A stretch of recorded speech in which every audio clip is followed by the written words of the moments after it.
She was the most powerful woman in the ancient world. A queen so beautiful that her name literally meant the beautiful one has come.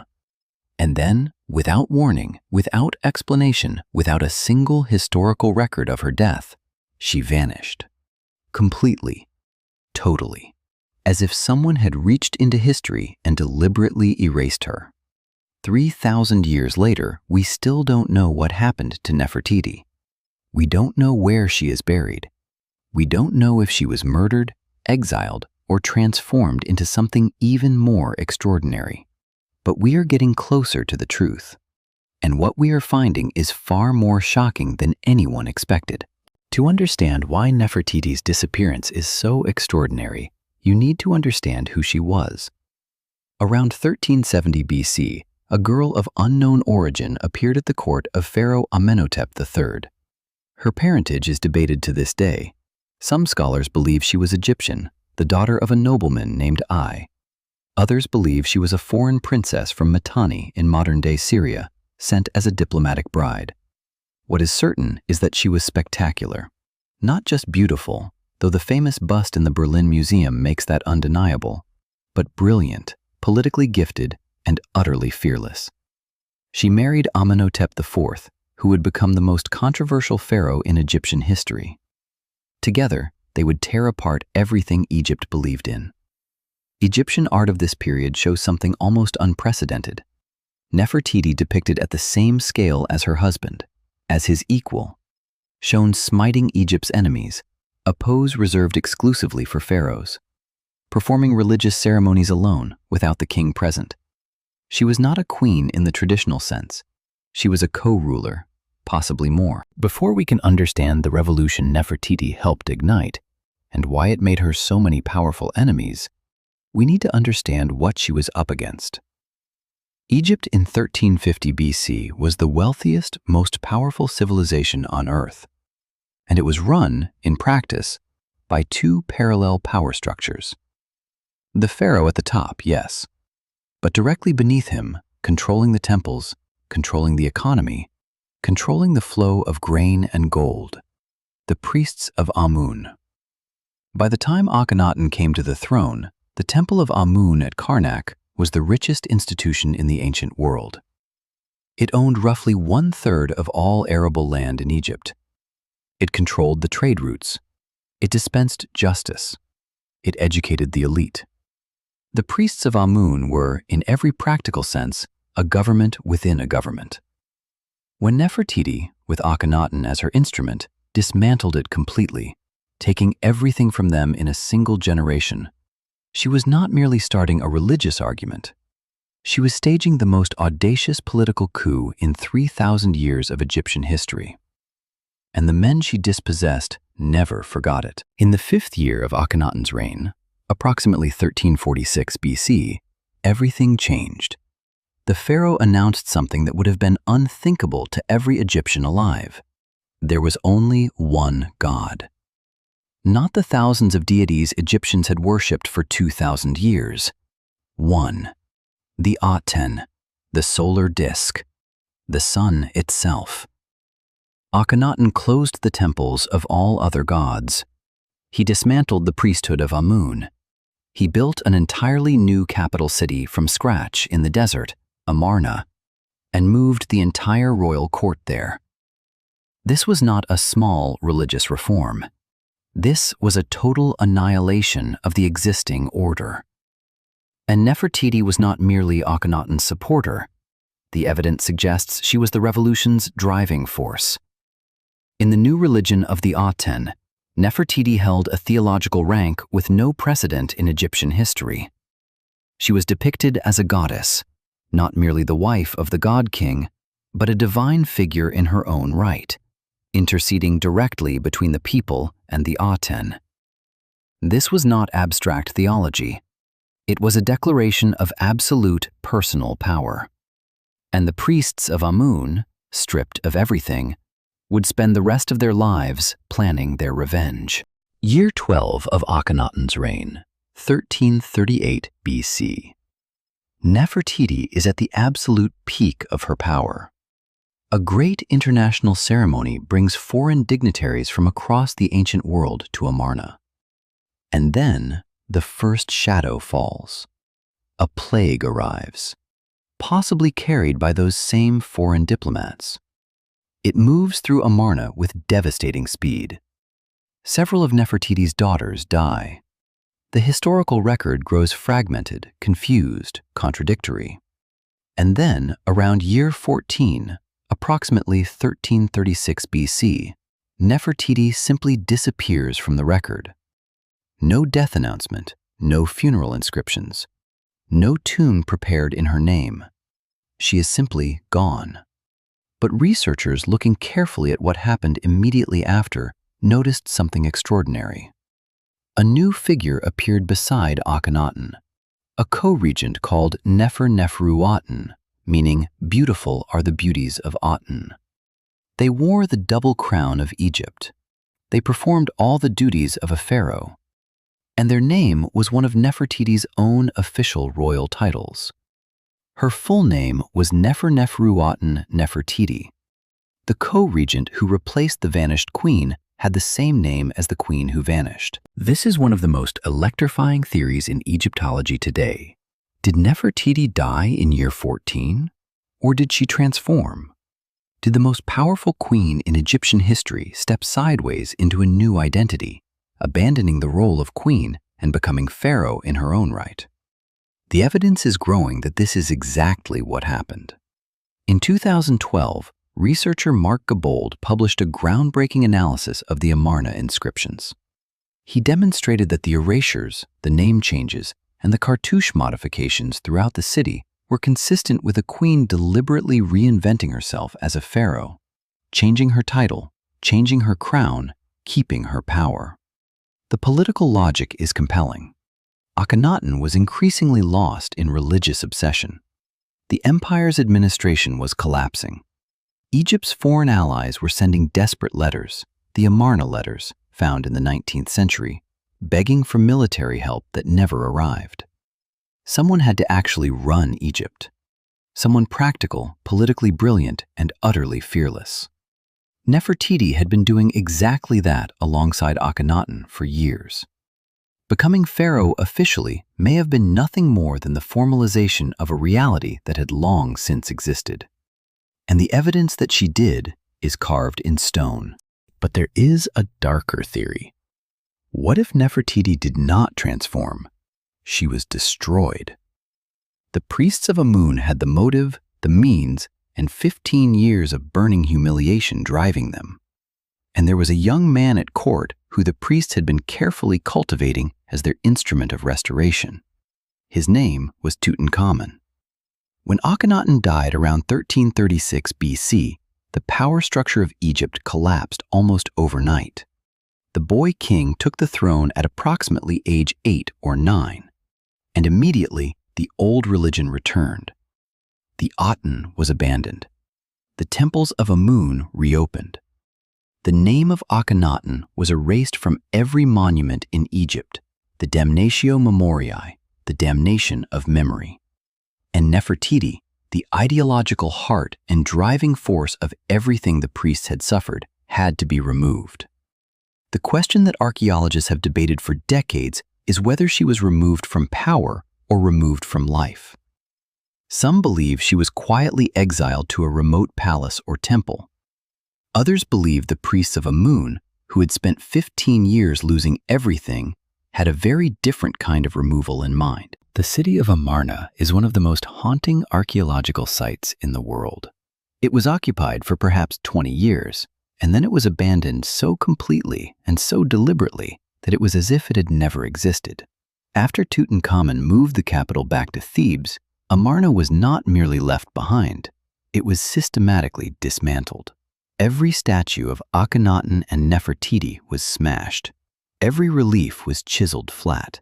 Every block bearing their names was removed, buried, or repurposed as building material. The damnation of memory applied to an entire city.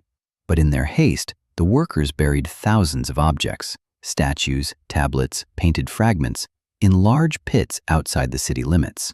And those buried caches have been revealing themselves to archaeologists for 2 centuries. Each new fragment adds another piece to the puzzle of who Nefertiti really was. In 2012 alone, archaeologists excavating at Tel El Amarna uncovered fragments of a colossal statue of Nefertiti that had been deliberately smashed and buried. The face that the priests of Amun wanted destroyed forever. Still beautiful, still intact, surviving the people who tried to erase it by 3,000 years. Among all the physical evidence supporting the theory that Nefertiti became pharaoh, one small object stands out above all others: an alabaster statue found at Amarna in the early 20th century. It shows a female figure wearing the double crown of Egypt, the crown of a pharaoh, not a queen.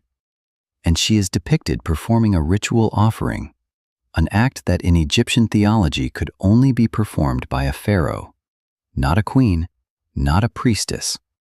A pharaoh alone had the theological authority to transfer divine power to the gods in this way. This small statue is one of dozens of pieces of evidence accumulated over 30 years, each individually suggestive, together overwhelming, that Nefertiti did not simply disappear, she transformed. She took the power she had always effectively wielded and made it permanent and official. And then she died, probably within a few years of Akhenaten, and she was buried in a tomb prepared for a pharaoh, in the Valley of the Kings, in a tomb that may be waiting just meters away from the one already discovered. There is one more extraordinary theory about Nefertiti's ultimate fate. What if she survived the collapse of Amarna entirely, outlived Tutankhamun, who died at approximately age 18, and became pharaoh in her own right under yet another identity? The succession after Tutankhamun's death is one of the most confused and contested periods in all of Egyptian history. We know that a man named Ai took the throne. We know Ai had been one of Nefertiti's closest and most trusted advisors throughout the Amarna period. We know Ai performed the opening of the mouth ceremony for Tutankhamun, a ritual traditionally performed by the heir apparent. And we know almost nothing definitive about Ai's actual origins or family background. Egyptian archaeologist Ahmed Osman has made the provocative argument that Ai and Nefertiti may have been the same person, a woman who had already reinvented herself once from queen to co-pharaoh, reinventing herself one final time. The evidence is circumstantial, but in a period of history this deliberately obscured, evidence that fits perfectly from every direction carries more weight than it might initially seem. In 2015, British Egyptologist Dr. Nicholas Reeves made an announcement that sent shockwaves through the archaeological world. Using high-resolution 3D scans of Tutankhamun's tomb in the Valley of the Kings, the same tomb Howard Carter discovered in 1922, Reeves identified what appeared to be 2 sealed doorways hidden behind the painted plaster walls. Not natural rock formations, straight-edged, rectangular outlines of doorways, precisely the kind of passages that would be sealed when a burial chamber is completed. His analysis then pointed out something that had puzzled researchers for decades. Tutankhamun's tomb is bizarrely small and poorly prepared for a pharaoh. Everything about it indicates it was built for someone else and hastily repurposed when Tutankhamun died unexpectedly young. And who was buried in the Valley of the Kings in a large, properly prepared royal tomb immediately before Tutankhamun? There is only one candidate: Nefertiti.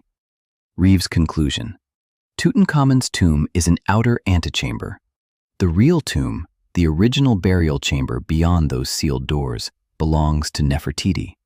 And if correct, the greatest discovery since Tutankhamun himself is waiting just meters from where Howard Carter stood in 1922. Already found, still sealed, still waiting. The Egyptian government authorized ground-penetrating radar scanning of Tutankhamun's tomb walls in 2015 and 2016. The initial results were sensational. Japanese radar specialist Hirokatsu Watanabe announced his scans showed a 90% probability of hidden chambers behind the north wall. The world held its breath. Then, the Egyptian authorities commissioned a second set of scans from a different team using different equipment. The second team announced, "No chambers, nothing. Flat rock behind the wall. Case closed." But here is the critical detail that the official announcement did not emphasize. The two teams used fundamentally different radar frequencies. The team that found chambers used lower frequencies which penetrate deeper into rock. The team that found nothing used higher frequencies which detect surface features but cannot penetrate as far into solid stone. Nicholas Reeves publicly called the second study's methodology wholly inadequate. 3 independent geophysicists who reviewed both complete data sets concluded that the negative result was scientifically unreliable. The scans that found chambers have never been formally disproved by a study using equivalent equipment, and no one has been permitted to conduct a definitive study since. The wall remains untouched. The question remains entirely open. In 2003, a mummy in the Egyptian Museum in Cairo was re-examined. It had been sitting in unlabeled storage for over a century, ignored, tagged simply as the younger lady. In 2010, DNA analysis was conducted as part of a major scientific study of the royal mummies of the 18th dynasty. The results were stunning. The younger lady was identified as a daughter of Amenhotep III and Queen T, making her Akhenaten's sister or half-sister. And she was identified as the biological mother of Tutankhamun. This confirmed that Tutankhamun's parents were closely related, explaining his well-documented genetic disorders and physical weaknesses. But it also raised an immediate and urgent question. Because the historical record of this entire period lists only one woman in Akhenaten's household who bore him children at the relevant time, Nefertiti. Some researchers concluded immediately and directly, the younger lady is Nefertiti. Her mummy has been sitting in the Egyptian Museum in Cairo for over 100 years. She has been lying in a storage room, unlabeled and completely unrecognized, while Egyptologists across the world debated her disappearance and searched for her tomb. The DNA debate remains unresolved, but the possibility is real. We may already have her, we just don't know it yet. There is one final revelation that brings everything together. In 2006, Swiss artist Olivier Cornu approached the Berlin Museum with an extraordinary claim. Using 3-dimensional scanning technology to produce a replica of the Nefertiti bust, his scans penetrated the plaster surface layer and found something hidden beneath it. A completely different face. An older woman, less idealized, more realistic, more genuinely human. His conclusion? The famous Nefertiti bust is not a work of art in the conventional sense. It is a plaster cast, a life mask, taken directly from a real person's face. Nefertiti herself sat before an Egyptian sculptor, and he pressed wet plaster directly to her actual living face. Then he covered it with another layer, idealized and perfected for public consumption. What exists in the Berlin Museum is not an artist's interpretation of a queen. It is the actual face of Nefertiti, covered by the idealized public image she herself may have chosen and approved. Beneath the icon, a real woman, a real queen. Somewhere beneath the desert sands of Egypt, a real tomb. And inside it, if Nicholas Reeves is correct, the real Nefertiti, still waiting, still patient, still the most beautiful secret in the ancient world. 3,300 years. That is how long Nefertiti has been waiting. If Nicholas Reeves is correct, and she lies beyond the north wall of Tutankhamun's tomb, she is not lost. She is not gone. She is there, exactly where she was placed, waiting for a world wise enough and brave enough to look. The technology to find her without disturbing a single painted stone already exists today. Muon tomography could produce a complete 3-dimensional map of everything behind that wall within weeks. Modern ground-penetrating radar could settle the question definitively. Every application to conduct this research has been met with delay, bureaucracy, or silence. Perhaps the world is not yet ready for what Nefertiti has to tell us, about who she was, about what she achieved against every obstacle placed before her, about what an extraordinary human being can accomplish. The beautiful one has come. She came 3,000 years ago, and she is still here, waiting for us to finally be ready to find her.